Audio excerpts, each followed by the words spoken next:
अंतरा आणि अक्षरा दोघी पण हट्टी झाल्यात. कशा काय ते सांगतेच. त्याच्या आधी बघा माझं डेली रुटीन. सकाळी मस्त अशी झाली होती, खूप फ्रेश वाटत होतं. अंतरा तर स्कूलला गेली होती आणि माझी चाललेली स्वयंपाकाची तयारी. पण मी ही भाजी करायला घेतली, मध्येच अक्षरा रडायला लागली. मग हिनं भाजी नंतर आईंनी पूर्ण केली. आज होती आलू मेथी, जी खूप छान झाली होती आणि आईंनी बनवलेली होती. सोबतच बघू शकतात ही मेथी वगैरे सगळं चिरून ठेवलं होतं, बटाटे तळत होते आणि सोबत होती चटणी.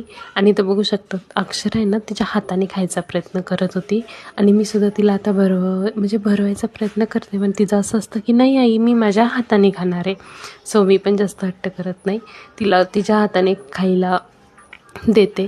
थोडंसं खाते, थोडंसं सांडते, बट ती प्रयत्न करते, ह्याचा मला खूप आनंद होत आहे. आणि आज तर ह्या दोघींची वेगळीच फरमाईश होती.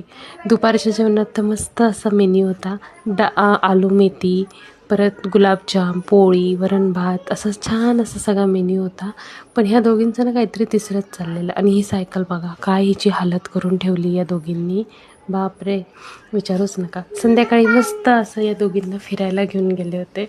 फिरून आल्यानंतर बघितलं तर अक्षरा आणि अंतरा दोघींनी बाहेर जायच्या आधी एवढा कपड्यांचा पसारा घातला होता, विचारू नका. जो घरी आल्यावर मी आवरून घेतला. नंतर मस्त अशी जेवणामध्ये होती पावभाजी. अंतराला आज पावभाजी खायची होती आणि तिचं असं होतं की मला आजच्या आजच खायची, ती बनवली होती. चला भेटू उद्याच्या ब्लॉगमध्ये. हा ब्लॉग कसा वाटला कमेंटमध्ये नक्की सांगा. बाय.